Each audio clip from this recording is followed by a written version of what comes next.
The auction hall was a cathedral of greed.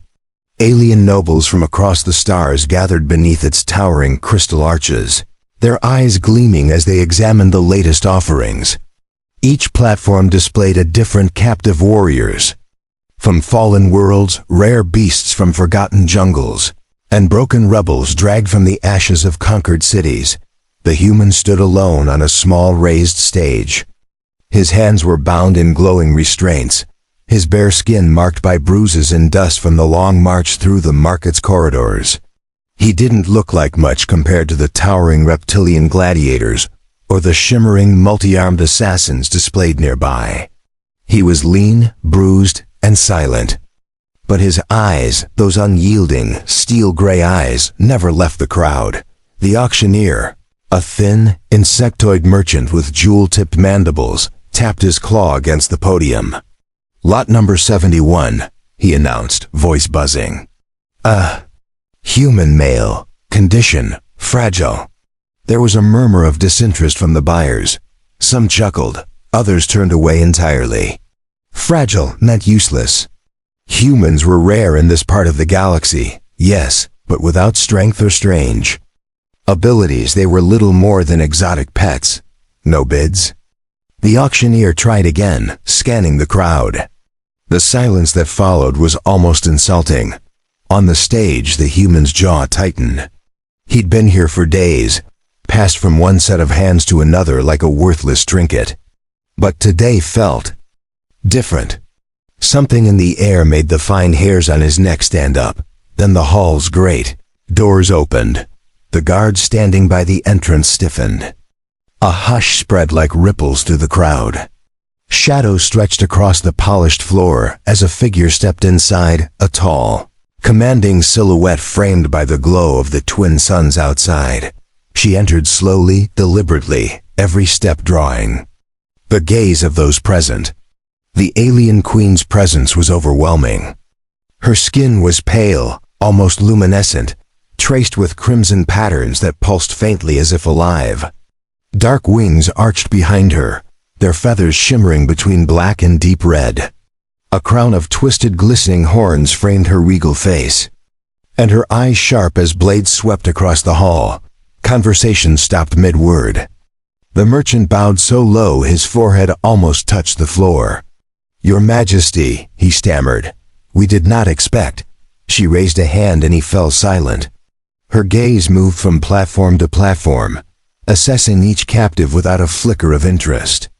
The reptilian gladiator shifted nervously. The multi-armed assassin lowered its eyes. Then she saw the human dot. She stopped. The hall seemed to still further, as though even the air had paused. Her eyes narrowed slightly, reading something in his stance, his expression. The human did not bow, did not avert his gaze. He simply stood there, breathing slowly, meeting her look as if he had been expecting her. "What is his price?" the queen asked, her voice low but carrying to every corner of the hall. The merchant hesitated. "Majesty." The human is considered. "I asked for his price," she repeated, sharper this time. The merchant scrambled, consulting his glowing datapad. "Ah, yes, 5,000 credits, Majesty. But perhaps your grace would prefer one of the other specimens." Her wings shifted slightly, the movement alone silencing him. "I will take him." Gasps rippled through the room.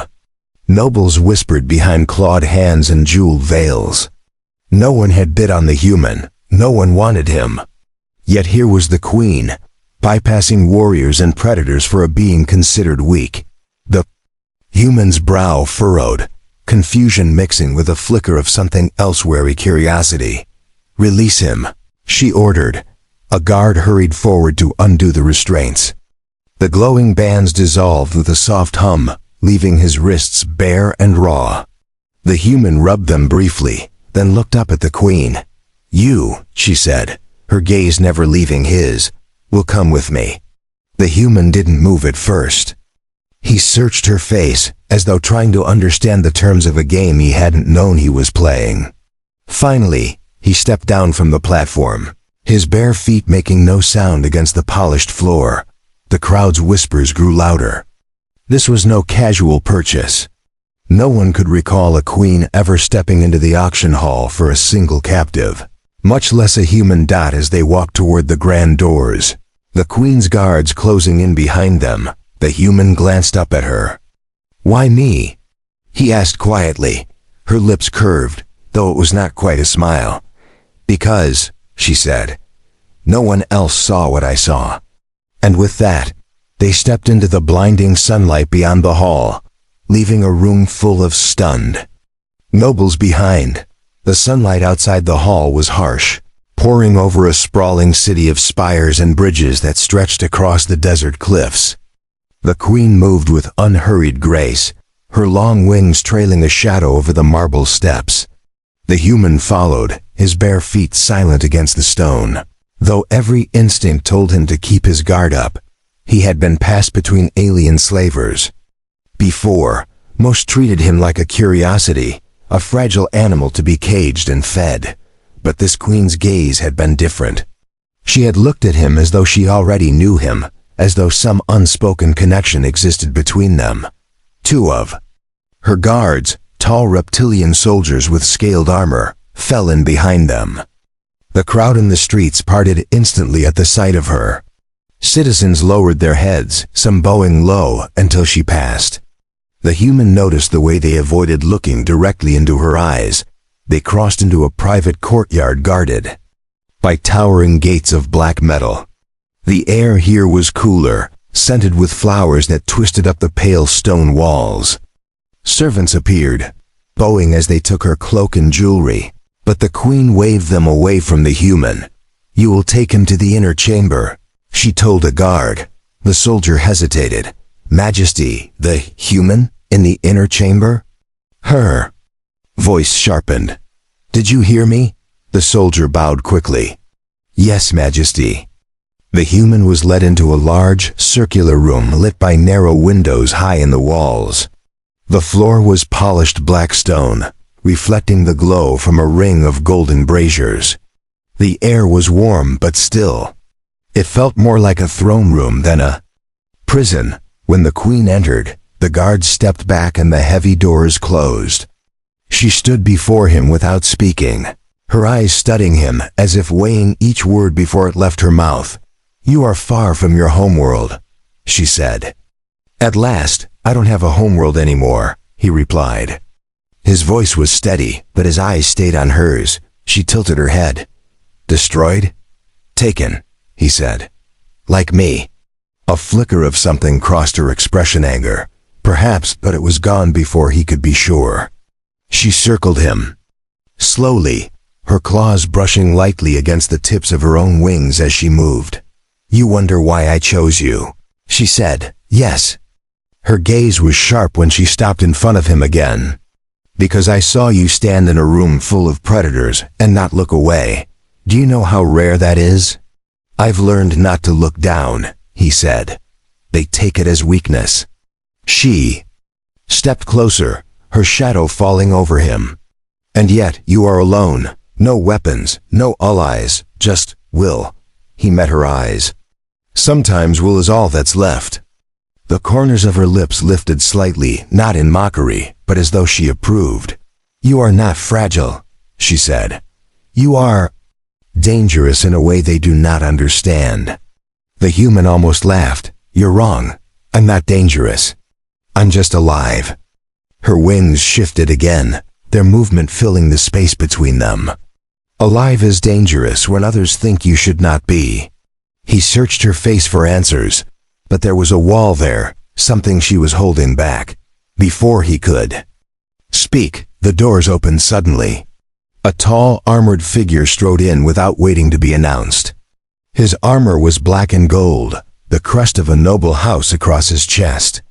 His eyes flicked to the human, then to the queen. "Majesty," he said with a sharp bow. "Word is spreading. The court is unsettled by your choice." The queen's voice was like steel. "Let them be unsettled." The noble frowned. "They question why you would choose a human over warriors of proven strength. They will say nothing," she interrupted. "Not if they value their tongues." The noble hesitated, then bowed again. "As you command." His eyes lingered on the human before he left. When the doors closed again, the queen turned back to him. "You will stay here. You will be fed. You will speak to no one unless I say so." He frowned. "So I'm still a prisoner?" Her eyes softened just slightly. "No, you are under my protection. And if you are wise, you will stay where that protection reaches." He studied her for a long moment. "And if I'm not wise?" The queen's gaze locked on his, and for the first time, he thought he saw real fire behind her calm. "Then the ones who want you dead will get their wish." The air between them was heavy with unspoken truths. She turned away first, her wings brushing the floor as she walked to the far side of the room. "Rest," she said. "Tomorrow you will see why I brought you here." The human stayed where he was, watching her. She spoke like a ruler, but there was something else in her tone, a hint of urgency, as if she had claimed him not just out of choice, but out of need. And that, more than anything, made him want to know the truth. Asterisk. The next morning, the sound of heavy boots outside his chamber woke him. The human sat up quickly, eyes scanning the room.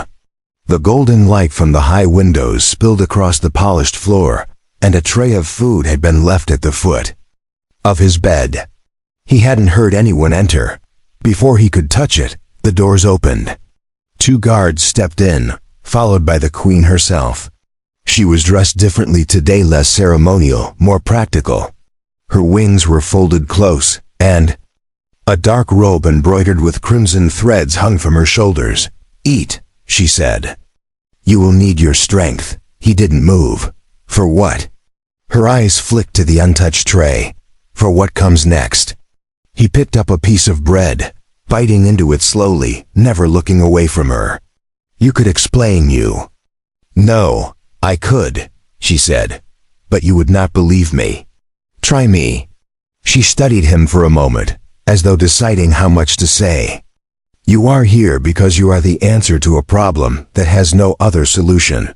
A problem even my armies cannot solve." That got his attention. "What problem?" Her jaw tightened. "A threat that grows in the shadows of my empire. Something that kills without leaving a body. Something that does not fear me." The human swallowed the bread, his mind racing. "And you think I can deal with it?"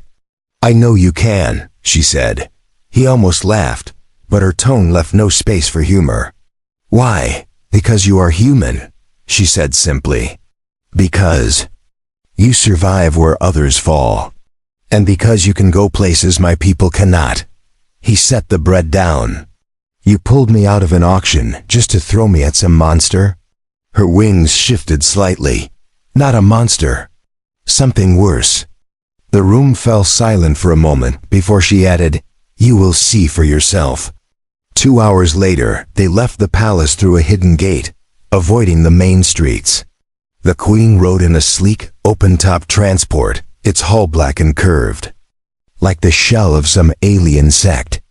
The human sat beside her, the wind whipping through his hair as the city fell away behind them. The desert stretched out in every direction, broken only by jagged rock formations. The suns blazed overhead, their heat shimmering off the sand. After an hour, the transport slowed and came to a stop before the mouth of a deep canyon. "This is where it begins," she said. The human climbed out, scanning the towering cliffs on either side. The air here was cooler, but heavy, as if the canyon itself was holding its breath. The queen's guards fanned out, their weapons ready. She stepped forward, her wings brushing the stone walls as she entered the shadowed pass. The human followed, the sound of their footsteps echoing softly. "Long ago," she said, "this place was a city, a stronghold. Now it is a grave." He glanced at her. "And whatever you're afraid of is here." She didn't answer directly. "You will understand when you see it."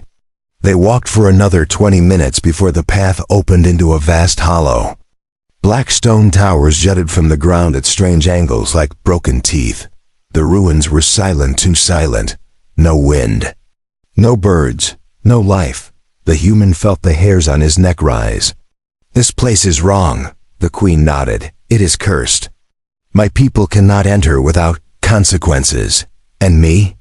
You are different," she said. "Whatever stalks here ignores you, for now."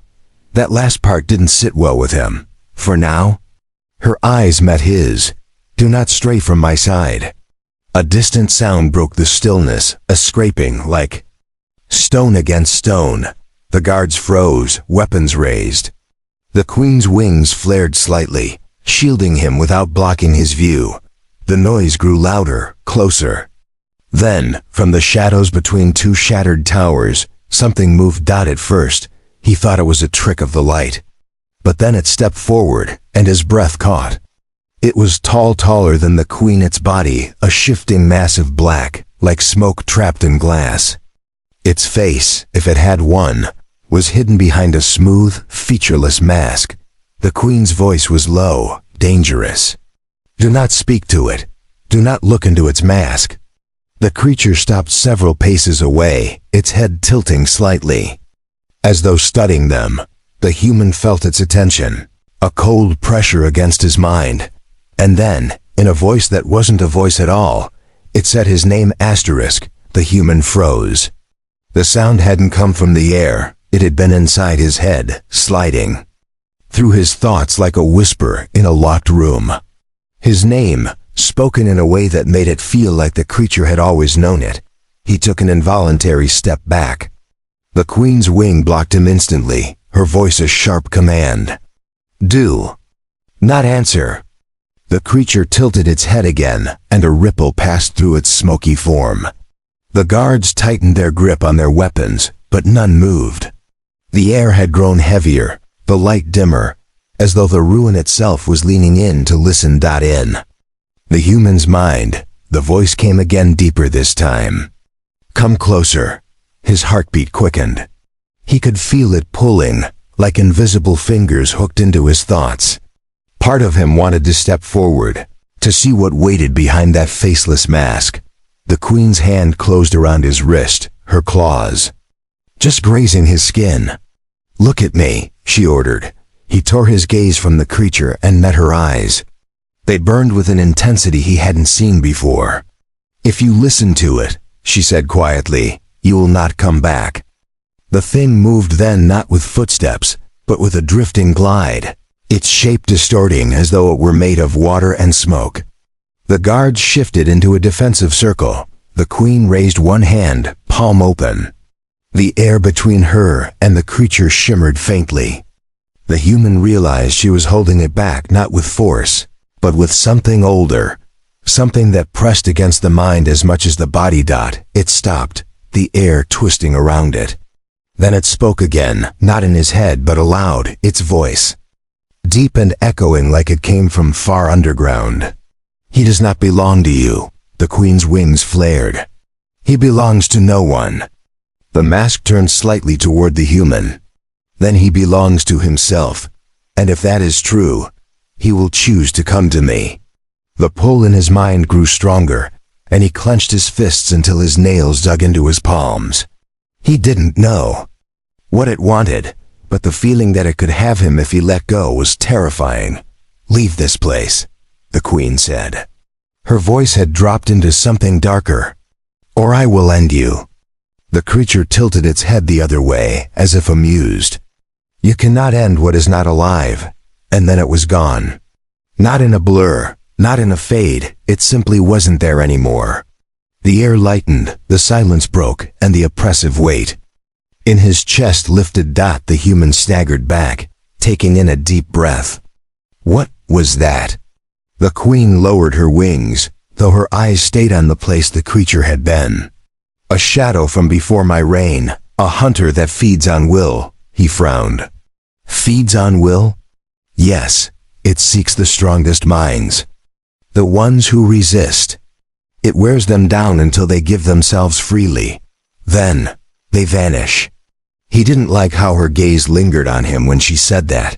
"And you think it wants me?" "I know it does," she said. "It would not have spoken your name otherwise." They turned back toward the canyon entrance, the guards moving with uneasy speed.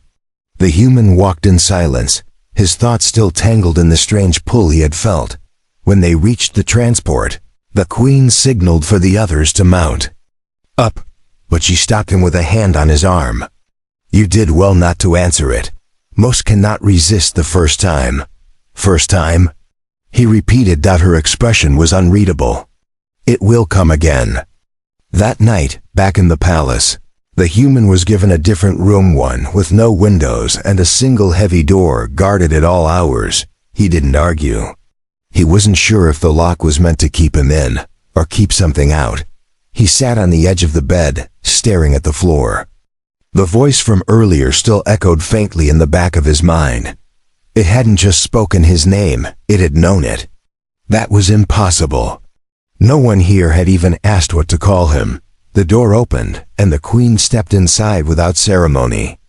She carried no crown tonight, no royal robe, just a dark, simple garment that clung close enough to reveal the movement of her wings behind her.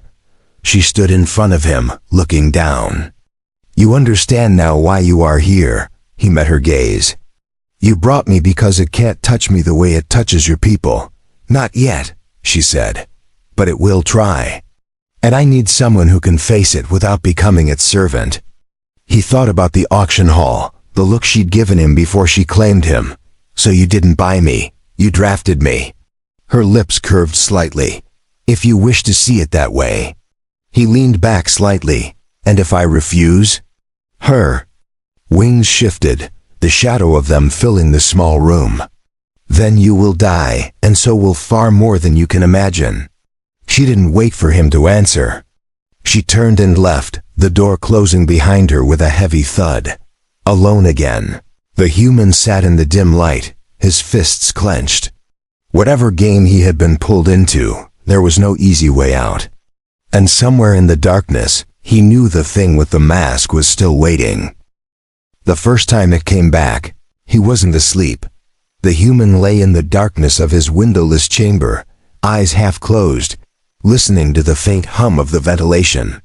The guards outside shifted now and then, their armor clicking quietly in. The silence died, and then the hum stopped. The air felt still, heavy, as though the room itself had gone deeper into shadow. He sat up slowly, scanning the corners. The brazier in the wall guttered, its flame bending as if pulled towards something unseen. You are alone. The voice slid into his mind like a blade. He clenched his jaw, staring at the far wall. You do not belong to her. His hands curled into fists. You don't get to decide that, he muttered under his breath. The air rippled, and the thing with the mask was there standing in the corner where no door existed. Its presence was colder this time, pressing in around him like the deep of a frozen sea. She keeps you here because she fears what you will learn. He didn't answer. He wouldn't. Come with me, the voice whispered, softer now, almost coaxing. I will tell you what you are. Something inside him tightened. What I am, the mask tilted, and though it had no eyes, he felt its gaze. Not prey, not weak, not what she tells them. The pull in his mind grew stronger, but this time, he pushed back. You want something. That's all I need to know. The mask's smooth surface seemed to ripple faintly. You are already mine. A flash of heat broke the cold. A sharp light filled the room, and the shadow recoiled. The queen stood in the doorway, her wings spread wide, her eyes blazing. Out, she commanded. The thing shuddered, the shadows tearing away from it, and then it was gone, vanishing without sound. The human exhaled hard, his pulse still racing. How did you? I felt it, she said, stepping inside. Her eyes swept the corners, as if checking for remnants of its presence. It should not be able to enter here. This is worse than I thought. He rose from the bed. You said it can't touch me. Her gaze locked on his. I said it cannot claim you as easily as it claims others. But it is trying harder than I expected. That means you matter to it. And that scares you. It should scare you too, she said. Sharply, he hesitated before asking, "Why does it want me?" Her jaw tightened. "Because of what you carry, what I carry." She stepped closer. "There is something inside you. Something you were born with. Your kind has it, though most never know. But it knows, it can feel it." The human frowned. "You're talking about genetics? Some kind of biology thing?" She shook her head. "Not biology. Power. The kind that bends things without touching them. The kind that survives when worlds burn." He stared at her. "You think I have powers?" "You have the seed of it," she said. "And if it grows, it will be strong. Enough to destroy or save everything you see." His voice dropped. "And you want me to save your world?" Her wings folded slowly. "I want you to save all of them." Before he could respond, a distant alarm sounded. The Queen's head turned sharply toward the door. "It's breached the palace." She grabbed his wrist. "Stay with me." They ran through the corridors, the sound of the alarm mixing with the clatter of armored boots.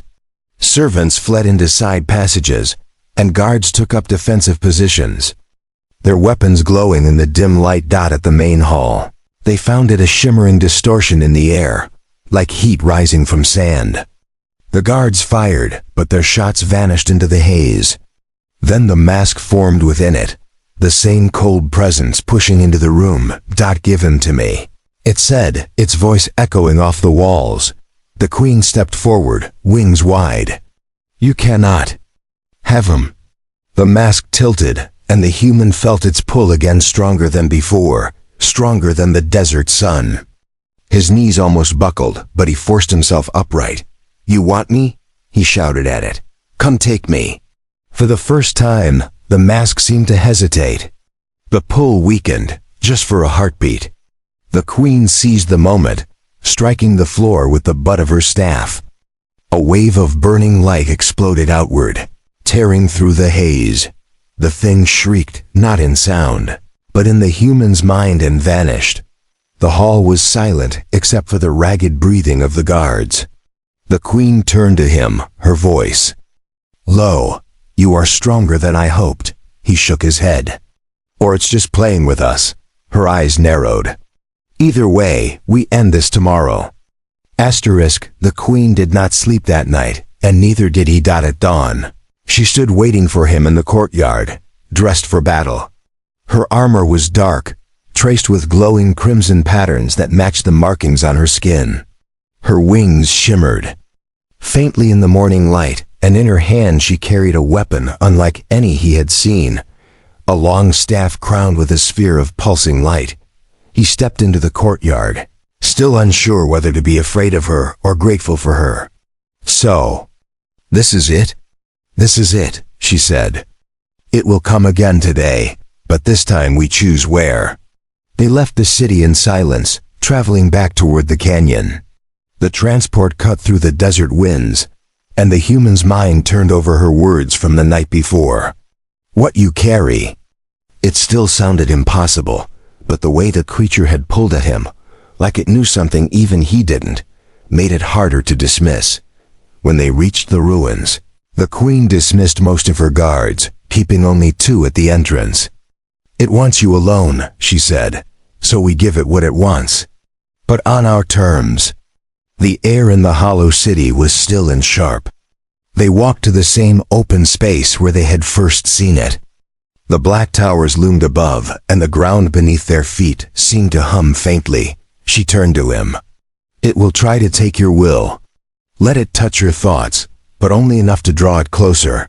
When I strike, you must hold it in place." He almost laughed. "Hold it? How exactly do I?" "You will know," she said. Before he could argue, the shadow stirred. It stepped from between 2 broken walls, its form taller, darker, more solid than before. The mask gleamed pale against the roiling black around it.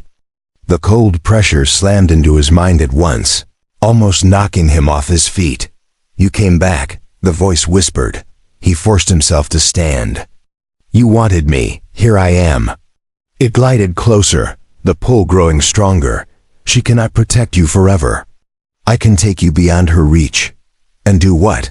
He asked. The mask tilted. Make you whole. His thoughts began to fray at the edges. He could see shapes behind the mask, now fleeting, impossible images, like memories that weren't his. A battlefield. Fire raining from the sky. A hand reaching for his. Now. The queen shouted. She drove her staff into the ground, and light burst upward in a circle around them. The creature recoiled, but the pull on his mind didn't fade. It grew sharper. Desperate. Do not let her bind me, it hissed in his thoughts. You are like me. Something inside him flared. A heat, deep and alive, rose through his chest and into his hands. Without thinking, he reached toward it, not with his body, but with something else. The air between them locked. The creature froze, its swirling mass twisting violently as if caught in an invisible grip. The queen stepped forward, her staff glowing brighter. You see now, she said, her voice low but fierce. You have the strength to hold it. The light spread, wrapping around the creature like chains. It thrashed, the pull on his mind turning into a scream that rattled his skull. He gritted his teeth, every muscle straining, holding it in place while the queen's staff pulsed faster and faster. Then the sphere at the staff's tip shattered into pure light, flooding the ruins.